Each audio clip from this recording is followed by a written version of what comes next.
Chapter 29 of the Tao Te Ching tells us something important. The world is a sacred vessel. It cannot be forced, and it cannot be grasped. Those who force it will fail.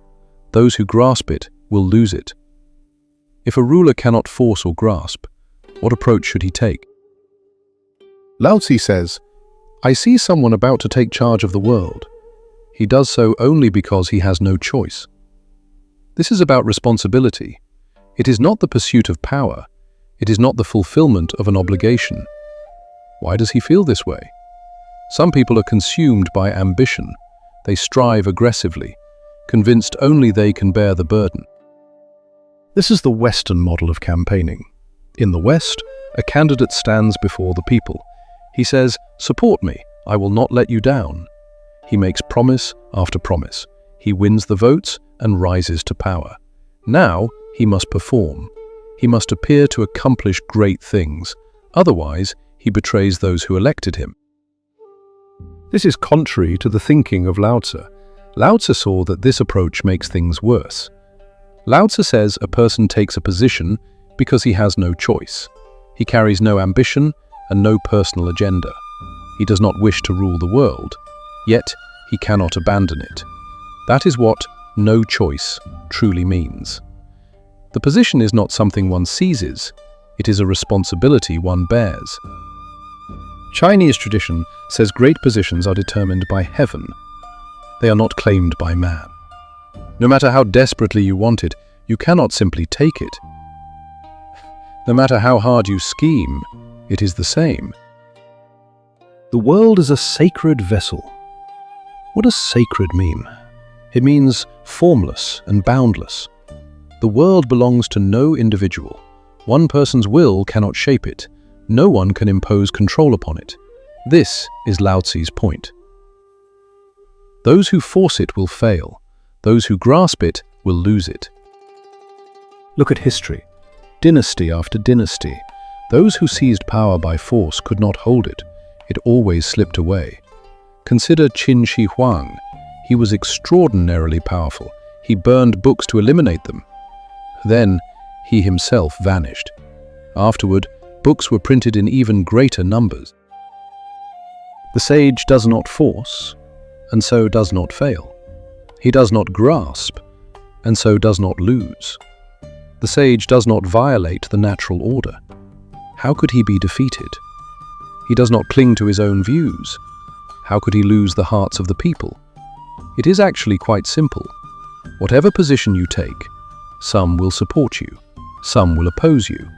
Look at any democracy. Everyone has an opposition party. Their purpose is to bring the ruling party down. Can you blame them? You created this situation yourself.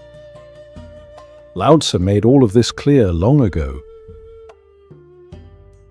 The East differs from the West. China differs from Japan. Zheng Shiqiang was once in the United States. People told him he looked like the Japanese. "Same writing, same heritage, we can't tell you apart." He said, "It is actually simple. Both are Eastern peoples. You might hang a banner reading, 'The East.' A banner saying, 'The East shall prevail,' is Japanese. Our banner reads, 'The East is undefeated. We have never sought victory. What is the point of seeking victory?' Today, things have changed. Everyone is competing to be number one. Everyone is racing to get ahead. They follow the Japanese way. Those who seek victory end up defeated. Those who force will fail. Those who grasp will lose. In Chinese thinking, I do not seek victory. I simply do not lose. Why would I need to seek victory? Like Mount Tai, Chinese civilization has endured for thousands of years. It did so without exhausting struggle. Why exhaust yourself like that?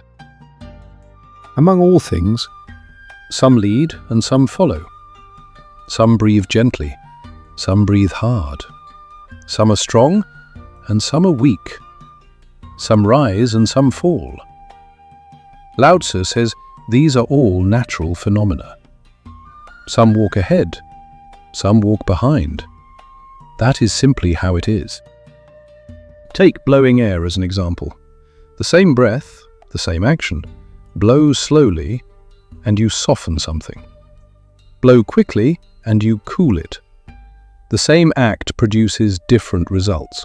Weak refers to something fragile. It is like the nature of water, soft and yielding. But is water truly weak? Can you cut water with a sharp blade? Strike it, and it simply closes back. Carry means to bear safely. Destroy means to bring ruin. Consider a cart. If it carries you steadily, that is safety. If it plunges into a ravine, that is destruction. Why make a fuss over it? Being in front is not remarkable. Being behind is nothing to pity. In a moment, the one behind may move ahead. Human nature is strange.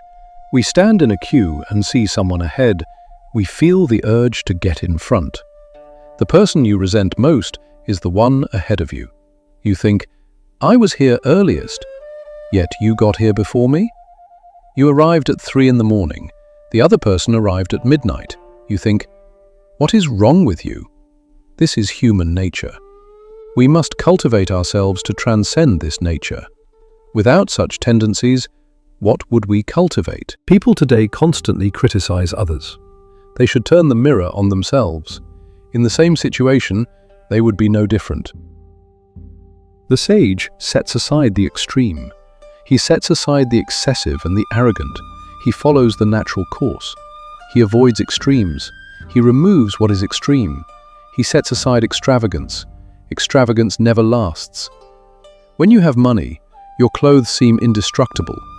When you fall into poverty, everything falls apart. Buttons break, blankets wear thin, roofs leak. That is simply how it works. He sets aside arrogance. He does not overreach. Many people think this is a disadvantage. They ask, why should I play the fool? This is the trap. We know humility is good, but humility feels like losing out.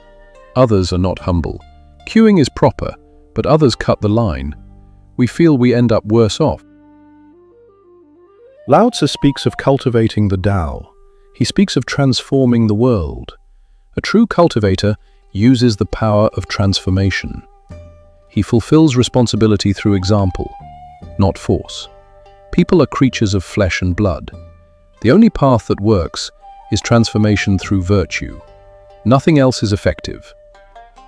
Threaten them, and they will not fear you. Exploit them, and they will not comply. Deceive them, and they will deceive you back. Intimidate them, and they will intimidate you back. Look at the United States. The war on terror turned inward. Americans are terrorizing Americans. How do you fight an enemy within? You can guard your borders, but how do you guard against your own people? There is simply no way.